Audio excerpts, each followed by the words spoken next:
where the manager of the Banjul City Council, Sandegin Jai, on Monday testified or appeared to respond to questions regarding the council's financial and administrative shortfalls.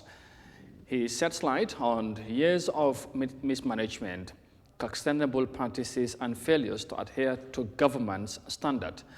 Reporter Mamadi Baro reports. The Banjul City Council's administrative manager has testified before the Local Government Commission on Monday, revealing significant financial and administrative lapses within the council.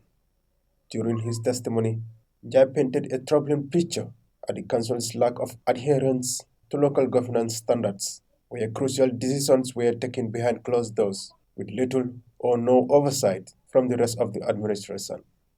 While discussing his engagement with the council, he recalled the moment he was sidelined in most management meetings, which, according to him, were then conducted in the mayor's office with only the CEO and selected directors present. So the CEO has the ultimate decision to approve this scholarship application. I think it was an abuse of office because this matter was raised at the level of the General Council by Councillor Mahmoud Toure. Which matter? Your case? Yes, this scholarship issue. And then? Deliberated at the level of the General Council. Yes. Instructing him to act.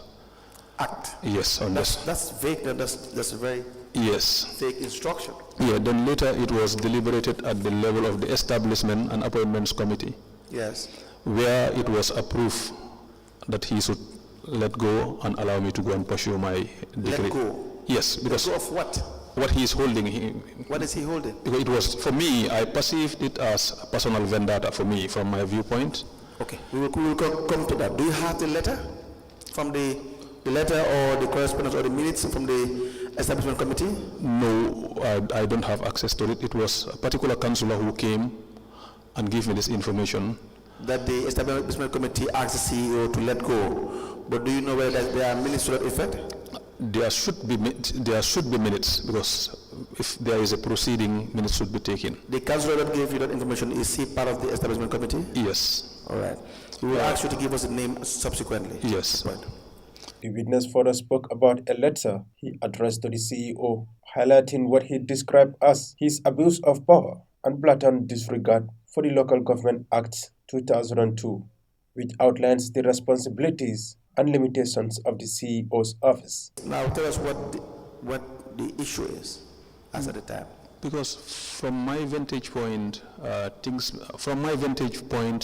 began to unfold when I proceeded on my annual leave in 2018, November 2nd precise. Yes.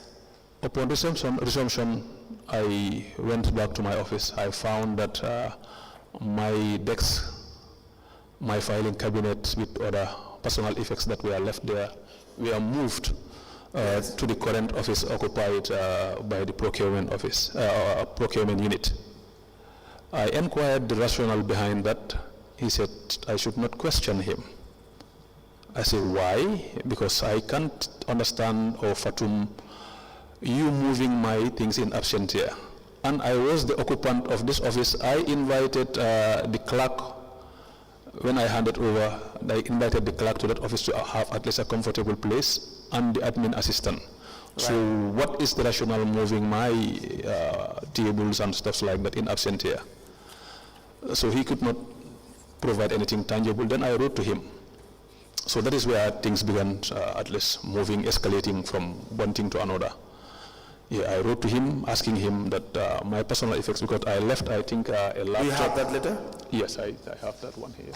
This session unravels the deep-rooted culture of exclusion, financial mismanagement, and maladministration within the Banjul City Council, where proper administrative guidelines were allegedly often disregarded and due processes linked to junior staffs are regularly bypassed, which undermine transparency and accountability.